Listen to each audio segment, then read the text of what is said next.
आज दिनांक 17/8/23 को विश्वविद्यालय हिंदी विभाग ललित नारायण मिथिला विश्वविद्यालय दरभंगा में प्रोफेसर राजेंद्र शाह और प्रोफेसर उमेश कुमार उत्पल को सम्मान में समारोह का आयोजन किया गया। बता दें कि विश्वविद्यालय हिंदी विभाग के अध्यक्ष के रूप में प्रोफेसर उमेश कुमार उत्पल की ताजपोशी और प्रोफेसर राजेंद्र शाह के कार्यकाल के सम्मान के अवसर पर कई विभागों के विभागाध्यक्ष, शिक्षक, शोधार्थी एवं छात्र मौजूद रहे। मिथिला की परंपरा के अनुसार दोनों अध्यक्षों को पाग, चादर, पुष्प गुच्छ आदि से सम्मानित करने के बाद हिंदी विभाग के शिक्षकों एवं मानविकी संकाय के अध्यक्ष प्रोफेसर A.K. बच्चन ने अपने उद्बोधन से इस समारोह को समृद्ध और विस्तृत किया। साथ में बताता चलूं, प्रोफेसर राजेंद्र शाह के कार्यकाल के सम्मान के अवसर पर कई विभागों के अध्यक्ष, शिक्षक, शोधार्थी ने अध्यक्ष द्वय को बधाई और भविष्य हेतु कामनाएं दी। साथ में क्या उद्बोधन दिया वो भी आप सुन लीजिए।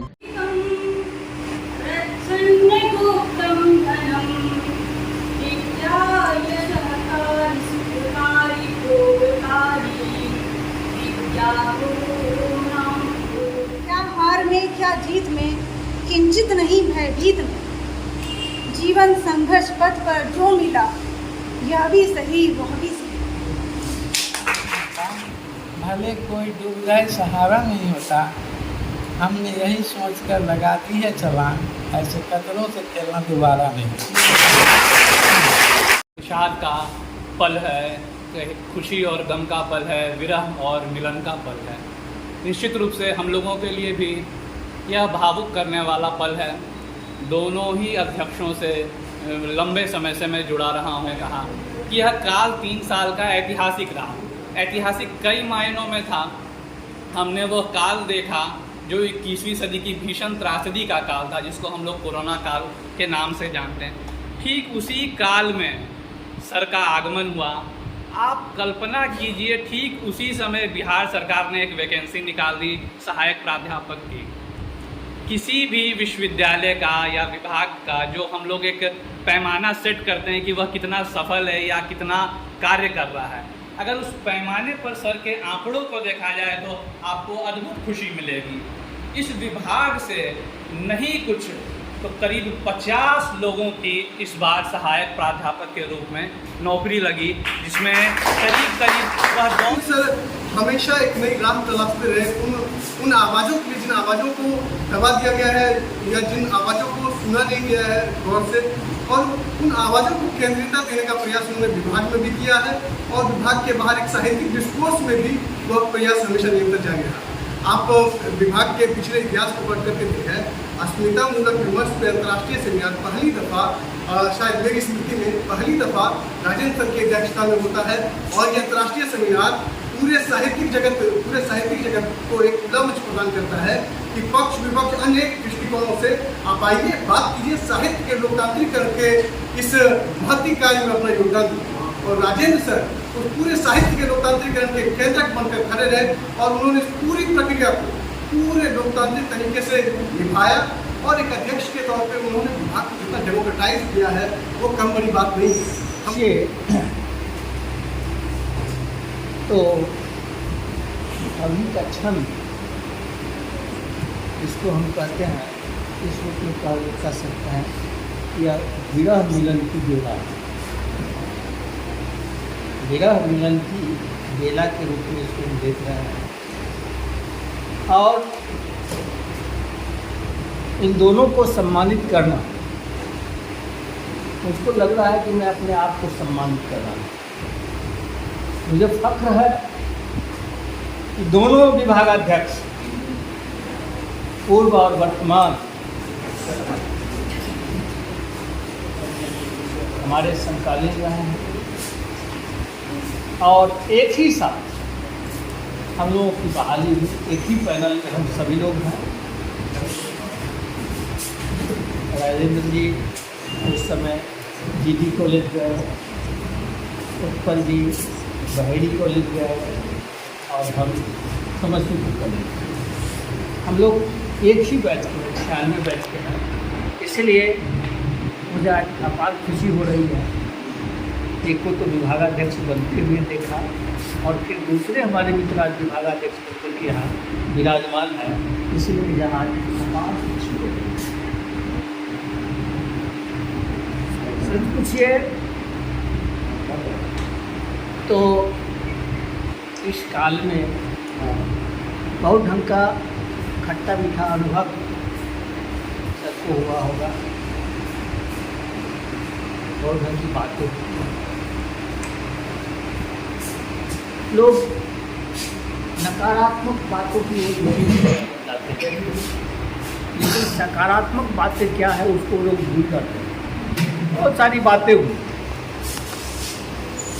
और जब विडम्बना कह लीजिए या इस दौर में भयंकर गिरावट कह लीजिए, या शिक्षक में हो या विद्यार्थी में यह गिरावट हो, लोगों ने उस स्तर को मेंटेन नहीं किया, जिसके कारण यह गिरावट आई है। खैर वह सब बात अपनी जगह है, लेकिन सर ने जो काम किया अपने समय में, अपनी अवधि में, यह अद्वितीय है। कहने के लिए कोई होंगे इतिहास पुरुष, लेकिन वर्तमान पुरुष का भी नाम होता है। बाद में यह भी इतिहास हो जाए, बड़े बड़े इतिहास गढ़े गए, पिलर गाड़े गए, लेकिन मैं समझता हूँ इनके समय में जितना काम हुआ वैसा प्रायः नहीं करवा, तो मैं दावे के साथ कहता हूँ इतने ही दिनों में बहुत सारे लोगों को विदेश की उपाधि मिली। खास करके कोरोना के पीरियड में हमने देखा एक दिन में 10-10 भाइवा होता है लगातार, और सेमिनार तो अभिनत सेमिनार, कोई भी महीना ऐसा नहीं था जिस महीना में यहाँ सेमिनार नहीं होता है। और जैसा कि सर ने कहा कि हर्ष भी है और दुख भी है। हमारे निवर्तमान अध्यक्ष से मैं कुछ समय ही उनके निर्देशन में काम कर पाई, लेकिन जितना भी समय मैंने काम किया हर पल उनसे मैंने बहुत कुछ सीखा ही, और उनका सहज स्वभाव, सरल व्यक्तित्व उनसे जुड़ने में हमें मदद देता है। उन्होंने हर पल जहाँ देखा वहाँ हमारी गलतियों को सुधारने में अपना पूरी तत्परता और निष्ठा से अपना सहयोग दिया। इसके लिए सर हम बहुत बहुत आभारी हैं आपके। सर ने अत्यंत संघर्षों के बीच भी सतत रूप से कार्य करने की जो प्रेरणा हमें देते हैं, वो हमारा मनोबल बहुत बढ़ाते हैं।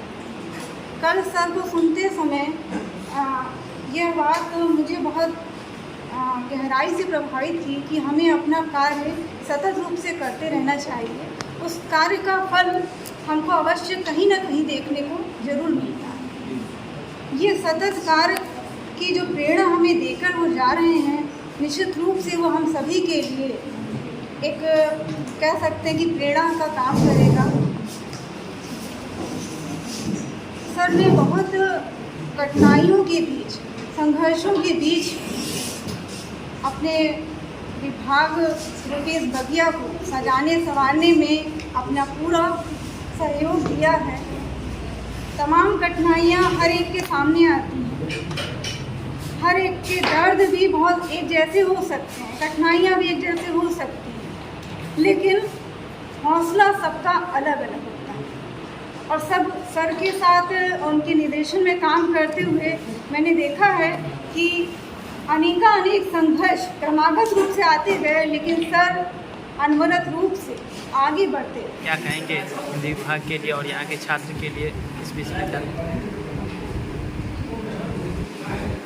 विभाग का शैक्षणिक वातावरण सुदृढ़ रहे और यहाँ के छात्र भी पढ़ाई के प्रति सजग रहे, प्रतिबद्ध रहे, यही शुभकामना है यहाँ के छात्र छात्राओं के प्रति, विद्यार्थियों के प्रति।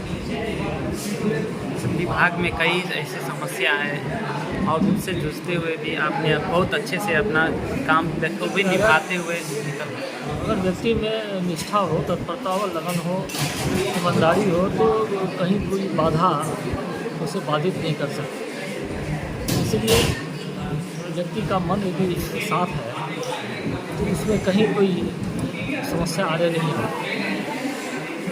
और इसी के तहत मैंने काम किया है विभिन्न बाधाओं के बावजूद। और जहाँ व्यक्तिगत जो समस्याएं हैं, वे समस्याएं पीछे रह गई। व्यक्तिगत जो कार्य होते हैं, लेकिन मेरे लिए सर्वोपरि था विभाग और विश्वविद्यालय का कार्य, और उसे संपादित करना ढंग से समय पर, यह मैंने किया। इसलिए मेरे लिए कहीं कोई ऐसा नहीं है कि यह मैंने नहीं दिया, पछतावा नहीं है कि यह मैंने नहीं किया, सही ढंग से नहीं हो पाया। दुख व्यक्ति को तभी होता है, चिंता तभी होती है जब कहीं कोई त्रुटि होती है या गलती होती है। और यही समझ में, जैसा मैं मानता हूँ कि मैंने ऐसा कभी कुछ किया है। इसलिए शुरू से लेकर अब तक, कोरोना पीरियड से लेकर के अब तक जो मैंने कार्य संपादित किए, उस समय लगातार PhD का वाइवा हुआ, ऑफलाइन, फिर परीक्षाओं का दौर चला कोरोना के चलते, फिर NAAC के कार्य संपादित हुए, फिर स्नातक स्तर पर पाठ्यक्रम का निर्माण हुआ। तो विश्वविद्यालय के स्तर पर भी अनेक कार्य इस दौर में संपादित हुए, और इसलिए काफ़ी व्यस्तता रही। और इस व्यस्तता के बावजूद मैंने समय पर और तत्परता के साथ विभाग और विश्वविद्यालय का काम किया है। कभी कोई शिकायत विश्वविद्यालय की ओर से नहीं आई कि समय पर विभाग की ओर से कोई काम नहीं हुआ। यहाँ निरंतर साहित्यिक संगोष्ठियाँ आयोजित होती रही, यह भी विभाग की एक बड़ी उपलब्धि है। आज 30 वर्ष 21-22 में पैट में 14 पूर्व को छोड़कर 14 GRF यहाँ। हम नहीं समझते हैं कि किसी अन्य विभाग में इतने इस बार GRF आए होंगे, तो है। फिर यहाँ भी आंतरिक स्तर जो अंदर से मरगौना पैलेस में जो हिंदी विभाग है, इसकी रंगाई हुई, इसकी पेंटिंग हुई। हालांकि विश्वविद्यालय ने कहा भी कि इसमें जो खर्च लगेगा वह दिया जाएगा, लेकिन सब में यह साहस नहीं हो सकता है कि उस कार्य को जाते जाते करें, क्योंकि पैसा खर्च करना और उसका हिसाब रखना करना, यह भी अपने आप में एक बड़ी बात है। फिर भी बिना चिंता या फिक्र के मैंने कि जो होगा हम सब देख लेंगे का मतलब समझ लेंगे। और मैंने आज सारा काम संपादित करके अपने पद से, इस अध्यक्षीय प्रभाव से मुक्त। हिंदी विश्वविद्यालय के हेड के रूप में क्या सर शिक्षा में कुछ बदलाव होगी यहाँ विश्वविद्यालय में, और क्या सब बदलाव देखने को मिलेगा? बिल्कुल मिलेगा, इसलिए कि इस विभाग की जो परंपरा रही, बहुत पहले से परंपरा रही है, जो बम संबोधक झा, डॉक्टर रमाकांत पाठक, शैलेंद्र अग्रवाल, और इसके बाद और भी भारती श्रीवास्तव पाठक जी और चंद्रभानु सर, जो भी परंपरा कायम कर चुके हैं, उस काम परंपरा को हम आगे बढ़ाएंगे। एक स्वस्थ परंपरा बनाने की पूरी कोशिश करेंगे कि जो जहाँ जो शोधार्थी हैं उनकी भी संख्या अधिक है, तो हम चाहेंगे कि एक सृजनशील परंपरा, एक स्वस्थ परंपरा यहाँ कायम हो। सब विभाग में कुछ नकारात्मक छात्र भी होते हैं जो पढ़ना कम और डिस्टर्ब करना ज़्यादा पसंद करते हैं, तो उस छात्र को किस प्रकार से उन छात्रों को एक ही उपाय है कि उन्हें सृजनशीलता की ओर मोड़ के ले जाए, मतलब उनको सृजनशील बनाया जाए। उसके लिए कहीं ना कहीं कोई तकनीकी कहीं प्रॉब्लम में कहीं ऐसा होता है कि कोई तकनीकी प्रॉब्लम के कारण वो बहक जाते हैं, लेकिन उसको भी मोड़ पर लाया जा सकता है और उसको कहीं न कहीं उस परंपरा से जोड़ा जा सकता है जो